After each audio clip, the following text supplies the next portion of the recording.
Good morning. With the help of Hashem, we are learning Yerushalmi sheviis, Perek Zayin, Halacha Aleph. This will be the final daf in Halacha Aleph. We're learning today daf Nun Vav. We left off on daf Nun Vav, Amud Aleph, 3 lines from the top of the Amud V'harei Chamoir.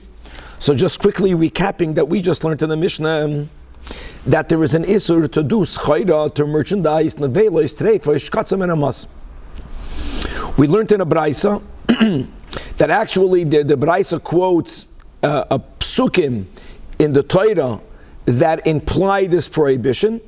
And I know that when we learned this Friday, we insisted, according to most, explicitly discussed by the Trumas Hadeshen, that the Temeim Heima Lochem is only an asmachta, because the entire Isra is only midrabanan. Just for the record, that the Mishnah Lamelech and some others understand in the Rambam that the Rambam understood this Braisa not to be an asmachta, but it's a din Torah. Be that as it may, the big chiddush that we learned in the Braisa from the pasuk as source / asmachta temeim heima lochem, that the isur of doing schayra with non-kosher foods is only foods that are non-kosher on the doiraisa level. Davar she'isura is min ha-Torah. But if you have foods that are only asur midrabanan, primarily the examples that we gave were all those derabanans that we learned together in Masechtas Avodah Zarah, like chalav stam, like bishul akum, etc. So there is no isur to do schayra with it, and that will be true even if it's a din Torah. It's only for devarim that are asur min ha-Torah. So first of all, we're going to begin today's daf, closing up that topic, challenging it, resolving all of the challenges, and then the Gemara is going to go back to the Mishnah that was speaking about, and that's actually how we got there, that there is an isur schayra, there's a prohibition of merchandising peiroi sheviis. The Mishnah says that if someone picks vegetables and their son sells it, even though it's their son, since it's not the same person that picked it, which is how you acquire it during sheviis, and that's not the same one who sold it, that's not called merchandising, and that will be permitted. That's the clear in the Mishnah. The Gemara is going to bring a Braisa that will come with many details and therefore with many exceptions of this rule that we learned in the Mishnah. There is a concept called havla'ah. The concept of havla'ah literally means to swallow. Just as an example, schar Shabbos is something that rabbinically we may not do, which means that if I'm paying someone to do something for me on Shabbos, not something that may not be done, something that may be done, ideally, you're not supposed to pay them for the work that they did on Shabbos. That's called schar Shabbos. So for example, if a person has a housekeeper, and the housekeeper is not doing anything else, they're simply cleaning up the house, they're doing tasks that I would have been allowed to do. If I only hired them for Shabbos, then I'm not supposed to pay them. The fact is that we have housekeepers, and Hashem should bless all of us to afford to have all the housekeep that you need. But what do we do with schar Shabbos? Just as an example, you hire them not only for Shabbos, you hire them for Shabbos, you hire them for Monday or for Sunday if you could, and for Tuesday, v'chulei. So, and when you pay them, you don't only pay them for the work they did for Shabbos, you pay them for 50 hours of work. Even, by the way, even if the roiv of those hours was done on Shabbos. I'm just giving an example of where we apply the concept of havla'ah. If the schar, if the salary that they are getting paid for Shabbos is swallowed in a larger number, not Shabbos related, in the example that I gave, that will be lachatchila muter, without any problem. We're going to learn the dinim of havla'ah, how they are employed by peiroi sheviis, and I know that many people are familiar. We also learned this in the Bavli. Again, when it comes to the sheviis here, and sometimes the dalad minim that people buy are dalad minim that grew in the Holy Land, and if they grew on the sheviis here, so we have to also deal with the issue of merchandising peiroi sheviis, and one of the solutions will be havla'ah. Havla'ah would mean, with the presumption that there's no problem b'chlal with the lulav, let's go with that, there's certainly no problem with the arava, so the esrig is a fruit. So instead of you paying $100 for the esrig, or today $500 for the esrig, you pay $500 for the arava. And Bahavla is swallowed in that as the price for the esrig. We're going to see how this will be used in today's topic. And finally, the last topic that we will learn today is also referring back to the end of the Mishnah of Halacha Aleph. The Mishnah spoke about trappers The Chachamim say that if a trapper of wild animals, a trapper of fish, these are the words, if they chance upon non-kosher species, you put a trap. What goes into the trap? Whatever went into the trap. So the Mishnah says, then that person is allowed to sell the non-kosher. They're not merchandising non-kosher. They're trapping animals. In the trap fell also non-kosher, they can sell it. Which implies that if you're not a trapper, if you're not a professional trapper, if you happen upon a dead carcass of an animal, you're not allowed to sell it. Rabbi Yehuda is more lenient. Rabbi Yehuda says even a non-trapper, as long as they did not intentionally they did not intentionally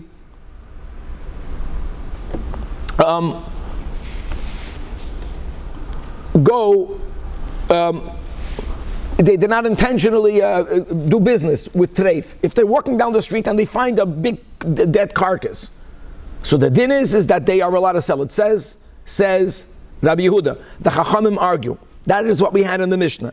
What the Gemara will do is, the Gemara is going to bring a machlokes between Rabbi Yehuda and the Chachamim from a Masechta Sanhedrin regarding the rule that someone who violates Isurim connected to finances, that means that if a person has a weakness in their Yetzer Hara, that for financial gain they do that which is prohibited, they are puzzled both to adjudicate, that means that they are puzzled to be dayanim for din and mu'amanis, and they are puzzled to be witnesses, because we are afraid that they're going to be bribed. We see that they're not honest when it comes to money. One of the examples the Mishnah gives in Sanhedrin, in other words, if someone behaves in a certain behavior and that will make them puzzle to be a dayan and an aid, will be someone who sells peiros sheviis. And what we have over there in Masechta Sanhedrin, we have also a machlokes between Rabbi Yehuda and the Chachamim, in which Rabbi Yehuda is more lenient than the Chachamim. We'll leave this from when we learn the Gemara inside. And the Gemara, that's the beauty of Yerushalmi, without spelling it out, expects of us to do our own Yegiyah to understand how there is a lot of similarities between the leniency of Rabbi Yehuda and our Mishnah, as the leniency that Rabbi Yehuda has in Sanhedrin in the Sugya of Psula Eidus. And it's so similar, at kedei kach, and God willing, we're going to make it until the Mishnah, that the question will be that if we paskin like Rabbi Yehuda in one area, does it automatically mean we paskin like Rabbi Yehuda in the other area? And that will be a synopsis of today's daf. And now we are beginning inside daf Nun Vav Amud Aleph. Again, we just quoted the Braisa that has the pasuk Temeya Heima Lachem, from where we learned that one is not allowed to do schayda, you can't merchandise non-kosher foods, and the Braisa learned that it's limited only to foods that are non-kosher, Dvar Torah, biblically prohibited. Frek the Gemara, if that's the case, look at the brevity of the Gemara in Yerushalmi. What's the Gemara's question? It's common knowledge that we are allowed to buy and to sell a chamoir. Chamoir is not kosher then. How can you merchandise with non-kosher food? So the Gemara makes it very clear that since the majority of the transactions that are done with donkeys are not done for it to be consumed, people buy a donkey, right, to raise it for the work that the donkey will provide. In other words, since the donkey does not stand to be consumed, it's not included in this isur at all. So that's a very big clear. You can't merchandise with an item that's not kosher, that's being merchandised for eating. Now what's amazing, now when you think about a gamal, people eat gemalim. So the Rash Elio says, yeah, the Yishmaelim eat gemalim. Look inside the Rash Elio, 4 lines from the top in the right column. And nevertheless, nowhere did we find that people limit themselves in the business of buying and selling camels. Answers the Gemara, in other words, this is not denying the fact that certain people, the Yishmaelim, they buy camels to eat them. Still, stamai, I'm reading the words in the Rash Elio. If you look at the world, stam, a gamal is going to be sold for its work. In other words, implying that any item, even if it's still living, if stamai is for it to be consumed, if the isur of its consumption is dvar Torah, it's included in the prohibition of doing schayra with that type. Doesn't have to be meat ready to be eaten. It can be alive. It's very important. And by the way, that is when trapping fish. I don't know how it. I know by animals. By animals, you trap animals. It doesn't mean that when you sell it in our Mishnah, we just quoted the end of the Mishnah. It doesn't mean it's dead yet. It's not a carcass yet. It can be an animal that you're going to sell to be consumed. Same thing with fish. People keep fish fresh. Not that I'm the big fisher, but when you catch a fish, what I know is you put it in a bucket of water. So if you're merchandising it, it's shaykh that you're merchandising it when it's still alive. If it's a non-kosher species and people buy it be'ikir to eat it, that is tak included in the isur of doing schayra with nevelas and trefish, katzim and amasim. Now, we did learn in the Baraisa that if the problem is midivreyen, then it's not included, not only not included, even midrabanan, there's no isur. It's muter lasis by schayra. And now the Gemara gives two examples that Rabbi Yoshaya Nisav v'yahav means he bought and he sold. It means he did business. B'hadein murias, where's kevan? So murias, guys, we learned a lot about these different foods. Murias is really a fish oil that has bits of fatty fish in it. It's a fish dip. When we learned to some brachas, we used to joke around, you know, the Mai Ashkenazi gefilte fish in the cans, that I don't even know if you should make a bracha on it. You know, the yellow, like that's murias. Now, what's the issue with murias? Not because murias came from non-kosher fishes. They used to add to the murias, because it was so not pleasant, they used to add wine. Wine, stam yayin, now that the Chachamim said, not yayin, nesach is asan midoiraisa, but wine, stam yayin is asan midrabanan. So you would have thought that now we, God forbid, wine is asan midrabanan. You can't merchandise. So not true. Rabbi Hoshaya, based on the Braisa that we learned, did do business. He did merchandise murias because the isur is only midrabanan, and it's muter to do schayra with davar she'isur midivreim. Another example, Rab Chuna nasa v'yahav. He sold and he bought. He gave and he took. That means he merchandised. He took and he gave. You buy and you sell. B'hadein chil tusam. Now chiltis is a certain sharp spice. It's a spice. It's a herb. But they, listen to this, guys. They would cut the spice with a knife to make it into this dip. Now it's interesting that we are calling this in the category of the Rabbanon, and I know that people might jump on this, but we're not going to dive into this. We learned a lot about these dinim. For people who learn smicha, we learned a lot about it. That when it comes to beliois, we have to always remember that when you have a keli that was used previously for non-kosher, the issue of did you do hagala, is only if the item itself was clean. The only concern is that even though you cleaned it out, it has in its walls swallowed the taste of non-kosher and kabbalei kachpoltoi, right? So if something, or we just quoted a few days ago that if it's soaked, shaluk, what's the lashon that we used? Kimavushal, kavush kimavushal. So kavush kimavushal will mean that if I have a cup and I had a cold wine, but the yain stam. But if it sat in the cup for 24 hours or more, so then the taste of the wine went into the walls, and even though it's clean, that's before we get to beliyos. The problem is with the be'en, which means if the food itself is there, it's much worse. One such example are knives. Why is knife a problem?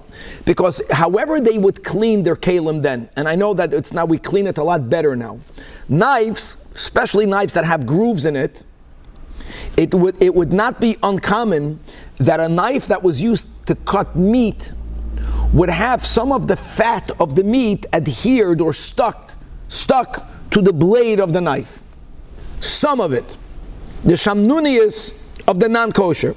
And if I'm going to take that same knife and I'm going to use it for my chiltis, and chiltis, especially chiltis, because chiltis is sharp, you have an issue of be'en, you have an issue of sharp, that sharp also touches on, it has the power to extract. These are the three dinim. Heat, right? Basic smicha, right? Heat, soaking, sharp. Oh, I used it for an onion. What's the, onion is sharp. So the issue of chiltis is that even though the chances of it being treif, especially because of the dinim of bittul, midoiraisa will not be there. Let's leave it at that. But midirabanan, there's a problem because there is enough of an issue with the shamnunius that's stuck on the knife, compounded with the sharpness of the chilta spice, to be chayish midirabanan, that some of the taste of the non-kosher food that the goy used the knife for prior to cutting the chiltis went into the chiltis. So it's asr midrabanan. Nevertheless, Rab Chuna had no problem merchandising chiltis. Why? Because of the rule that we just learned, that the isur of schayra is only on a davar sheisurai min atayra, davar sheisurai midevreim muter lasois behem schayra. Very good. And now we're going back to the part of the Mishnah that's speaking about the isur of doing schayra with peder sheviis. And as it gets clearer and clearer, this is not a blanket prohibition. It's not like you are never ever allowed to sell anything that grew on sheviis. That's not true. You can't merchandise with it. One of the definitions of merchandising is that you gathered it and you sold it. Even if you didn't buy it, but if you picked it, you sold it, you got a problem. And the Mishnah therefore said that if I picked it and someone else sold it, it's not included in the Isur. The chiddush of the Mishnah is that even if my son is the one doing the selling, you would think that my son is an extension of me. We don't say that. That is what the Mishnah said. So now let's learn a braisa that's going to add, and not only will it add l'chumra, it's going to add l'kula. We're going to see how we're going to build a whole mountain on the yisoid that Rabbeinu HaKadosh put in great brevity in the Mishnah. So Tani we learned in a braisa. Couple of rules. Rule number one is lo yiu chamisha melaktin yarag ve'echad moicher. Can't have a partnership in which you have 6 people that are part of a partnership. 5 of them, their job is to gather, all right? We're speaking about on sheviis. Don't forget that each person then is not allowed to gather a large quantity. That's the opinion of most of the Rishonim. You can't gather, but when you have 5 people, each one gathering a little bit, now you accumulate relatively a larger quantity. And you would think, if 5 people gathered it and 1 person is selling it, what did the Mishnah say? That if the one that picked it is not the same one that's selling it, it's okay. Says the Braisa, not in this case. Now the question is, why not? And they're different from the Noise Kalim. We're going to follow this sugya with the Rashirilio, and I know there are very different ways of understanding the problem. The Rashirilio, and we're going to keep your finger in it because we're going to learn the whole Braisa Lefi HaRashirilio. It's in the middle of the right column. It's around 12 lines from the top. In the beginning of the line, Tane, we learned in the Braisa, keep your finger in the Gemara, keep your finger in the Rash. Lo yiu chamisha melaktin yarig ve'echad moicher. Koloimer, says the Rash, afal gav, tezeh melakit v'zeh moicher. Even though the Mishnah says that if the one who does the gathering is not the same one that does the selling, it's permitted. Pa'amim, the chiddush of the Baraisa is that sometimes the hanami yasir. And ukedoin, like we explained, you have 6 partners, shisha shutvim, and what is their agreement? 5 of the 6 are malakit. 1 of the 6 sell. Why would it be asur? The kiv and the kol kach melaktin b'shutvis, mechzed de mischaven lekach. Umeganya milsa, it looks like they're doing regular business. That's the way that Rash learns. In other words, what are we saying then? When you have 5 people gathering, you accumulate a large amount. A large amount. If I would be the only one picking it, there is a limit to how much I can pick. The rule of picking it generally is, I'm allowed to pick mazin shalosh su'udas. That's the rule. I'm not allowed to pick to store, I can pick to eat. Eating doesn't mean only for breakfast, it means for 3 meals. And by the way, in the times of Chazal, people only ate 2 meals a day. So even to say you can only pick for today is not accurate. You can pick for today and a little bit for tomorrow. That you're allowed to do. But once you have 5, now 5 doesn't mean 4 you could, I don't know. But the Braisa speaks about 5. Once 5 people are gathering, so therefore the accumulative of the food that the 6th guy is selling is large, that looks like regular business. It looks like they're doing... It looks like they're merchandising, and you can't say, well, I figured out how to do it. It's like, it looks like a harama. But in other words, real me'ikar adin, it's okay. The Rash says, it looks like you're doing bona fide merchandising.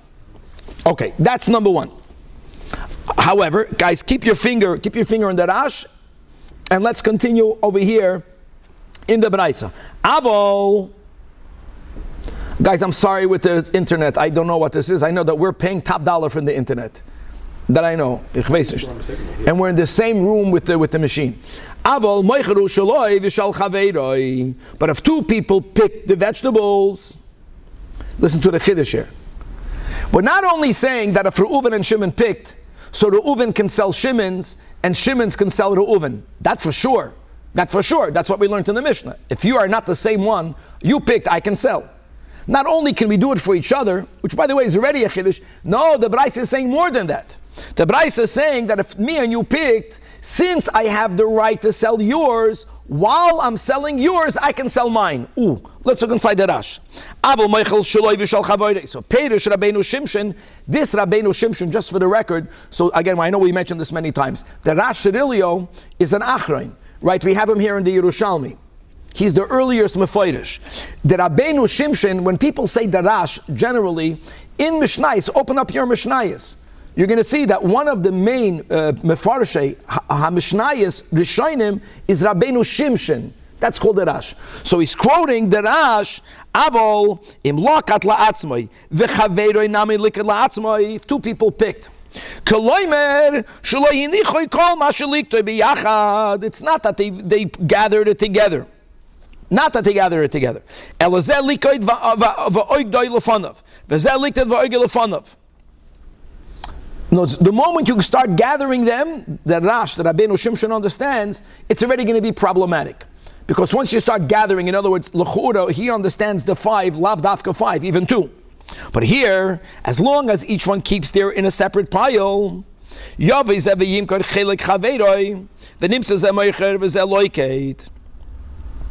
one will be allowed not only to sell his, one will also be allowed to sell his friends. How do you do that? You got that then? As long as we didn't mix it together, I'm allowed to sell yours. While I'm selling yours, I can sell mine. The buyer will have to take it from 2 different addresses because I didn't mix them together. But how am I allowed to sell mine? So the Rash, Rabbeinu Shimshon, says that this is the way we employ havla'ah. The way I will be allowed to do it, let's say that mine is worth $5 and yours is worth $5. I'm only allowed to sell yours. What I could do is I can tell the buyer, listen here, I'm going to charge you $10 for my friends, but if you pay me the $10 for my friends, you can pick up my chavers and you can pick up mine.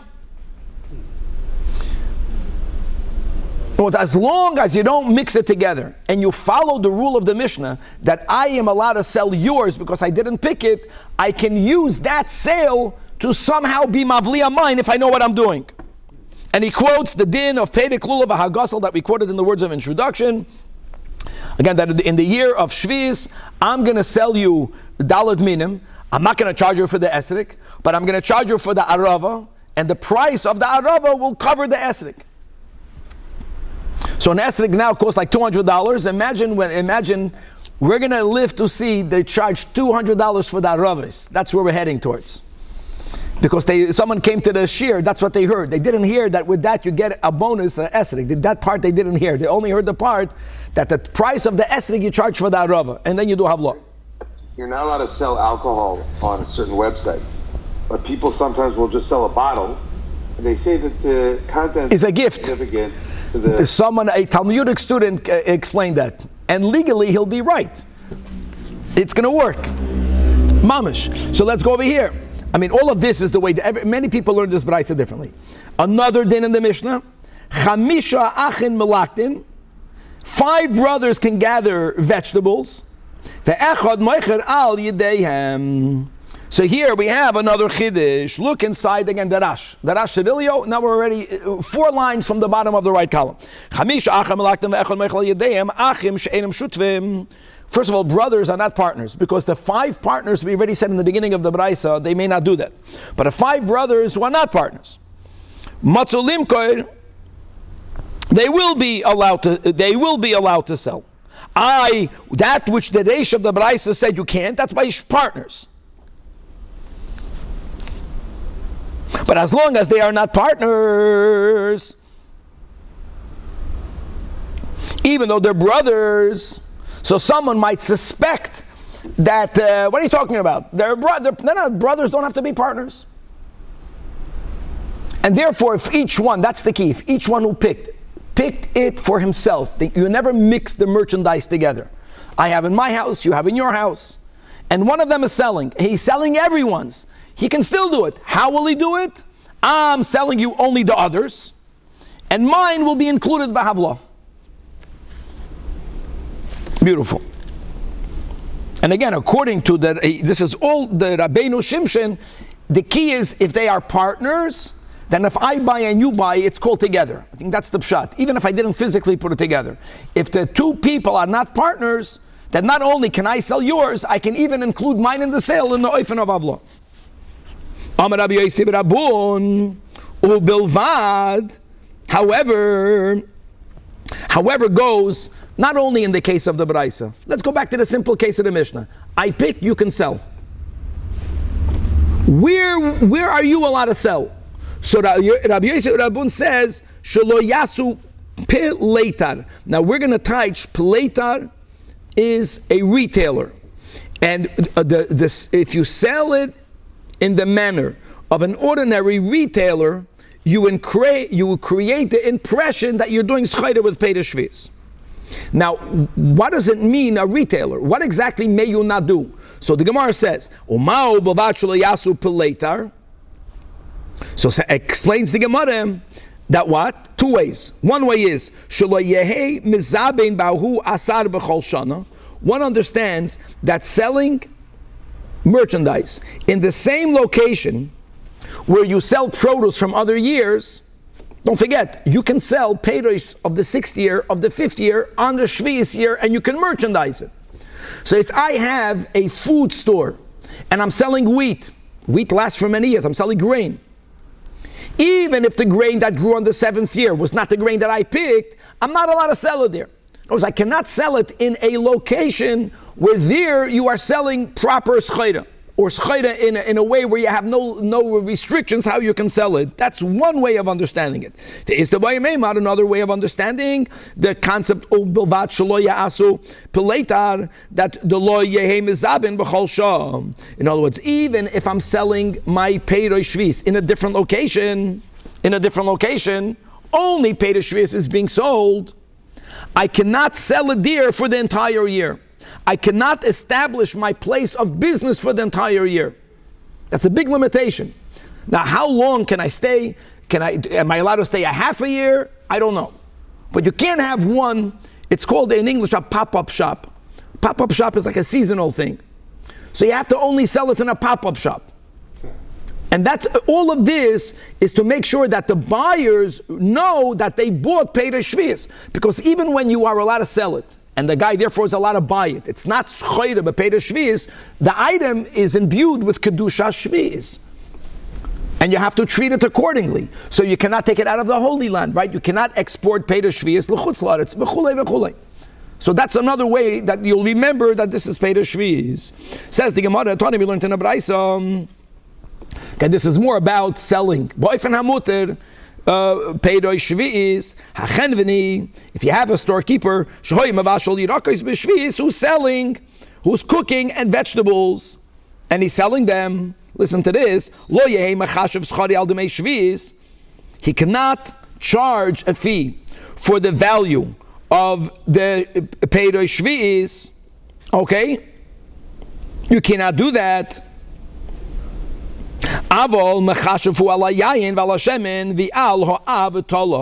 What you could do is that you're charging the person who's buying the vegetables not for the vegetables. You're charging him for the wine that people sometimes would add in the vegetables, and or for the oil. Obviously, guys, the wine and the oil is not sheviis, because the same problem of selling Pei Sheviis would go for the wine and the oil. But if I'm selling Pei Sheviis, but I'm not selling it raw, I'm selling it cooked, and I'm charging for that. So the way you charge, again, the concept of havla is don't charge b'chlal for the peiros. You say, I'm charging you for the non-sheviis wine. I'm charging you for the non-sheviis oil.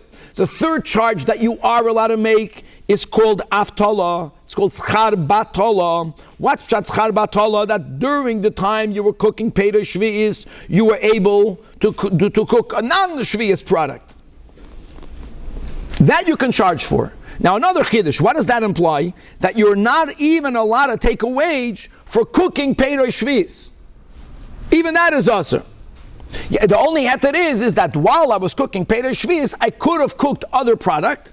So my schar batala, the way we say it in the Bavli, or here avtala, the fact that I was idle from doing work that's permitted, and I was doing this work, that is what I'm charging for. Quite amazing. You have to kasher your kalim after sheviis. No, you don't have to kasher your kalim. Dan is asking a good point. Because the product is not there. Only the beliyas are there. Beliyas of isur is a problem. Sheviis is not a problem. Sheviis is mutter. Very good. All right. Says the Gemara, this is big. Reb Lo mefaked le'ilen chal torayom. There were people that made a business, and they would take wheat. I know today people think wheat, so you make it into flour. Lav dafka. They would snack on it. They would take the kernels, not grinding them, and they would scald them. They would throw hot water on it, or they would fry them. And that is what they would do. So people who would be producers of this type of scalded or fried wheat products, that loy tehevoin mechashvin agrechoin, don't charge for the oil that you use. Don't forget, these people were using on the sheviis year oil of sheviis. Same here was the opposite. The chitim were not, the oil was. So the whole idea of havla, ella al chitaya, charge for the wheat. They're not going to lose money. Again, going back to the example that we gave, by you pay for the aravos and you don't pay for the esrik. No, we learned a big rule that whenever when you have a composite of Perei Sheviis and non-Perei Sheviis, instead of you charging for the Perei Sheviis, another way, charge for the other part, even if it's minimum. In this case, it's the opposite again, because in this case, the oil that they were using, that was the issue. The oil was oil of sheviis. The kernels was from the 6th year, or from the 5th year. So he says, fine, make sure you tell the customers, I don't want you to pay me for the oil, even though you're coming to me because I fried it. No, I'm only charging you for the kernels, but you're going to pay more for these kernels. Havla. Okay. And now the final topic of today, which is going to lead us all the way to the Mishnah, will be the final topic in the Mishnah Halacha Aleph, and that is the Machlekes Chachamim and Rabbi Yehuda. So even though the Mishnah mentioned that you're not allowed to do schayra b'nevelos treifer shkatzim and amasim, nevertheless the Chachamim say that if you have a professional trapper and he chances upon non-kosher animals, because you put a net out. I do business with cattle, but in there if echveis came in wilde chaya, ran into my net, I can sell it. Everyone agrees to that. Rabbi Yehuda is even more lenient. He says, as long as this is not your intention, if you're walking down the street, you're not a trapper, that's the example that Rabbi Yehuda gives, and you chance upon a dead wilde chaya, and there's value to the carcass, you're allowed to take it and sell it. You take it and you sell it. You're not allowed to do schayra b'nevelos v'treifas. Yeah, that's because you're not buying and selling it, but you happened upon it. So you can chaparain and make a few dollars off it. The Chachamim disagree with it. So that's the machlekes we have over here, and we have a leniency. And the Gemara is going to bring a machlekes Rabbi Yehuda and the Chachamim from Masechta Sanhedrin. In the Bavli, it's on Daf Chav Dalit. We spoke it out in the words of introduction. There, the Mishnah, it's a Mishnah. The Mishnah says that there are certain people that are not eligible, they do not qualify not to be a dayan, not to adjudicate, nor to be witnesses, nor to be edim. And one of the categories of people that are psulim to be a dayan and aid are people who engage in inappropriate monetary dealings. In other words, when you see that there's a person that because of their desire for money, that induces them to sin, right? One of the examples the Mishnah gives is Mesachik Bekuvia, a person who gambles. And there's an Isur Midrabanan to gamble because it's Gezela. You have another example the Mishnah gives us. People who lend money for interest. That's Isur Doiraisa. Or if they're not lending it Ribis Ktsutza, even if it's not a Ribis Ktsutza, it's a Derabanan. People who allow themselves to get money from interest, even if it's only Midrabanan. What do you see? This is a person, they know the din, Elamad, the Nesoyan of money tells them, they tell themselves, I'm going to get the money anyways. So the fear with both a judge and a witness is that they'll be bought off. And this person already has a track record that when it comes to geld, the person is not going to keep the correct standard. So the Mishnah says very clear. Now, one of the examples that the Mishnah gives of some sort of inappropriate monetary dealings that disqualify that person from adjudicating or from being a witness is a person who merchandises Peder Shvi'is. Very clear. Okay, same thing.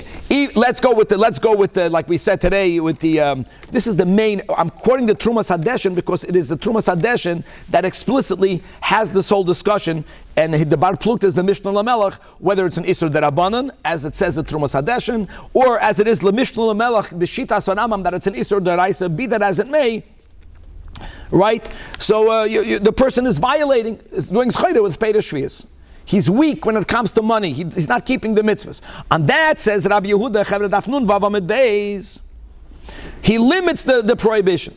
That Amosai, when do we say that if a person does merchandise with Peder Shvi'is, he becomes ineligible to be a dayan and to be a witness? Says Rabbi Yehuda, that's only bisman she'ein loy umanois elohu. That is, if all this person does, that's his business. He sells Peder Shvi'is. But if he has another occupation, I know people remember the same thing when it comes to gambling, but let's leave gambling on the side over here. If he has another occupation, then harezek kosher. That's the nusach, that's the girsa that the Gra puts it over here, because that's the issue. It's not about mutter and asr, it's about kosher or puzzle. Okay. In other words, when does he become inherently untrustworthy? Only if Schayda Peder Shvi'is is his or her, because she is anyways not good, not to be a dayan, not to be a aid, if that's their sole occupation. End of quote. End of quote. These are the words in the Mishnah. Now Rabbi Yehuda could be understood in two ways. Rabbi Yehuda, the Tana. And both of the ways are going to be brought down in a Braisa. So let's go. Eich Avida. What is Pshat? What is Pshat in what Rabbi Yehuda is saying? Let's interpret what he's saying. That it's only a problem she'ein lo yumanus elohu. So says the Braisa, I'll tell you what that means. That hoyo yoshev ubatal mimalachli kol shnei shavua. That if there is a person that during the other 6 years of the 7th cycle, he does nothing, he does no work. No, it's the only time he's occupied in choil and doing business is with Peder Shvi'is. His kivin shabbat Shvi'is, hischil, mafshid yadoi, the noisim bepedes aveda. That is what Rabbi Yehuda is saying. That's a very lenient understanding of Rabbi Yehuda. Avol im yesh lemelach acheres. But if during the other 6 years he has other sources of income, even though on the Shvi'is year he's only doing merchandise, he's only doing business with Peder Shvi'is kosher. In other words, Rabbi Yehuda is meant to be taken literally. That if this guy has mamish no other trade at all, not only no other trade on the Shvi'is year, no other trade ever. That's one way. Clear. If this guy works in the other 6 years with no involving himself in nothing that's prohibited, not doiraisa, not the rabbanan. Elomad, this person's weakness is on Shvi'is. Kivin shabbat Shvi'is, his chilum afshed yod v'noisem aveda. Even though on the Shvi'is year he does nothing other than selling Peder Shvi'is, afal pi she'enim melach acheres. Says the Braisa explicitly, even over here, Rabbi Yehuda is saying that we're going to get kosher.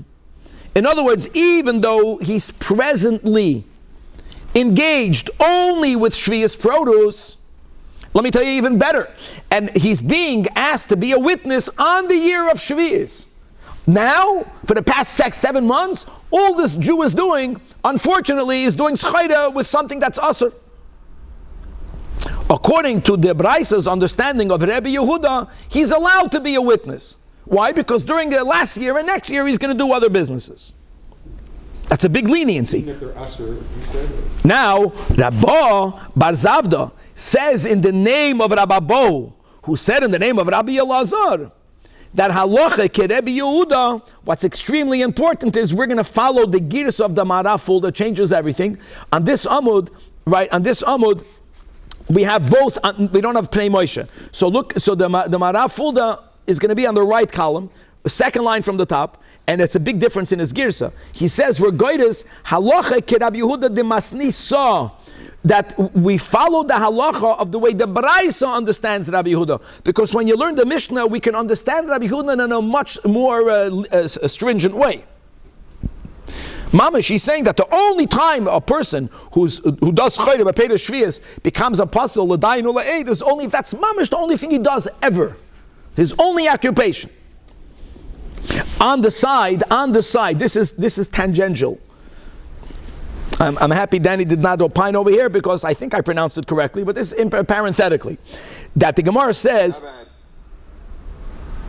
that Ikalas Rabbi Bar Zavda, the reason why everyone praised Rabbi Bar Zavda, that he was praised for the most important praise, he was very humble.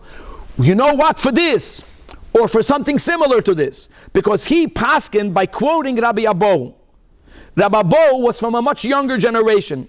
Rabbi Abo, let me go like this, was one generation after Rav. Rabbi Abo, who was a student of Rabbi Elazar, was already the second generation after Rav. Right? Rabbi Yechanan and Rabbi Elazar, Rav and Rabbi Yechanan were of the same generation. Rabbi Elazar was already younger also. Even though Rabbi Elazar was a Talmud and then a Chaver of Rabbi Yechanan. Rabbi Abo was a Talmud of Rabbi Elazar. And you would think that the elder would not quote a younger when it comes to paskening a din. Eloma Kabbalah Sa'emes V'misha Amrei. This is on the side that Rabbi Bar Zavda was very humble. He never looked at who's older, who's younger. We're not talking about years. We're speaking about it's a whole different generation. He was a Talmud of Rav. He was right after Rav, Rabbi Ba. And nevertheless, when it came to a question as how do we interpret Rabbi Yehuda, he would follow the psak of Rabbi Bo. And that's why we praised him. Now I want you to know, says the Gemara, that not everyone understands Rabbi Yehuda the way we understood Rabbi Yehuda right now. Inside, actually, Tanei, Rabbi Yehuda Luchem, there's another Braisa that interprets Rabbi Yehuda in the Mishnah and Sanhedrin. The words are the same. Rabbi Yehuda Omer, Bizman she'ein loi umanus Elohu, Aval yesh loi umanus shaloi hi harei ze kosher. The same words. There's a Braisa that understands it in a much more stringent way. And now let's quote this Braisa number 2. That Eichavida, what does it mean? Him having another occupation, him not having another occupation. That if the person is a working man and he's working b'davar hamuter during the 6 of the 7 years. Ubashviis, his and the only time he engages in illegal financial dealings is only on Shviis. But even there, if on Shviis himself, he's not only limiting himself to selling Peder Shviis, he's selling wheat. If the wheat is from the 6th year, there's nothing wrong with selling that. He's also selling Peder Shviis. That is where Rabbi Yehuda says mutter. In other words, not only is he doing a kosher business throughout the 6th of the 7th year, but if he also does on Shviis kosher business, that is where Rabbi Yehuda says that even though he's doing non-kosher business, he's okay to be a dayan or an aid. Avolav, but if on the 7th year the only business he does is with Peder Shviis, puzzle, right? Even though he does kosher business during the rest. And let me go more than that. Even more than that. What happens if during the 6 years he does no business? Kivin Shabbos Shviis, but if this guy works one, he understood Shviis to mean you work once in 7 years. Look at the Chiddush over here.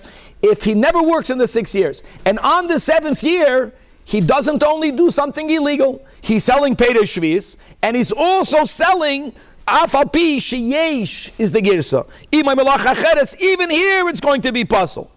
In other words, Rabbi Yehuda, who allows a person who does chayre with Peder Shviis to adjudicate or to testify, that's only, listen to this, when is Rabbi Yehuda lenient? Very limited. Only if he both does kosher business in the 6 years and he also does kosher business on the 7th year. Now, says the Gemara that Loi bidor Rabbi Bo bar Zavda said in the name of Rabbi Bo b'shem Rabbi Lazar Olach Rabbi Yudi b'Bas Nisan. No, that's not. When we quoted Rabbah, and then we said, we kalas Rabbi Bo bar Zavda, that people praise the humility of Rabbah. Why? Because the Mar Shmuel, Mishum Ze'er Minei, because he would quote a halacha even from someone from a younger generation. It was not on the second Braisa. We want to make it clear, the Gemara in Yerushalmi is making it clear that Rabbi Bo's Psak, B'Shem Rabbi Bo, is based on the understanding of Braisa number 1, not Braisa number 2.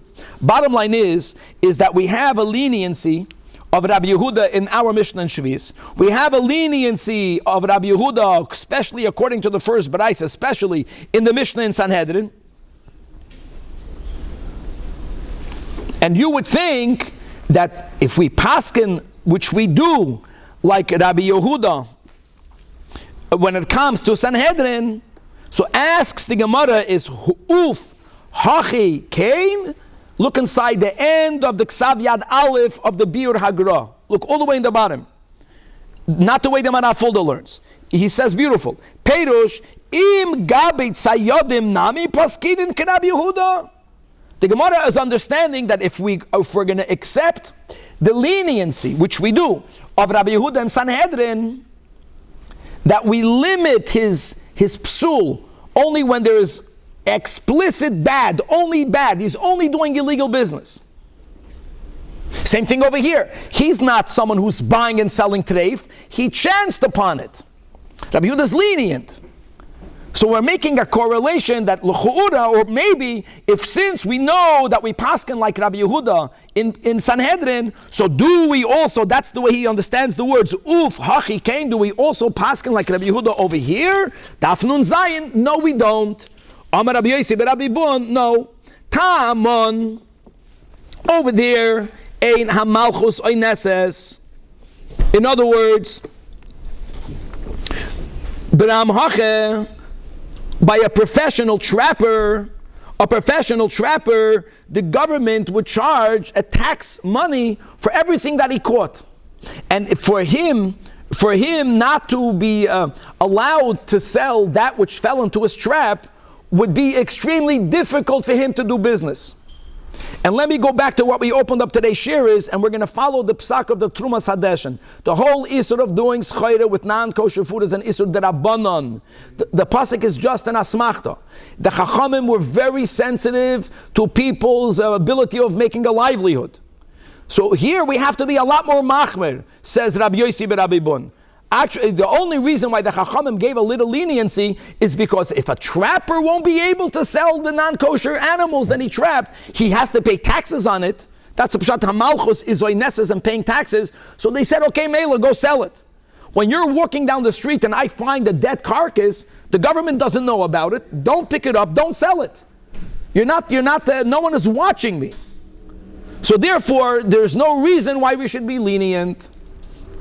And we're separating the two sugyas. Anyway, there's a lot more to say. It's already 7:04. Today's the day of Kriyas HaTorah. Maybe I'll speak a bit more as to what's the comparison in the beginning of tomorrow's share to be continued. It's late. I'm sorry, guys.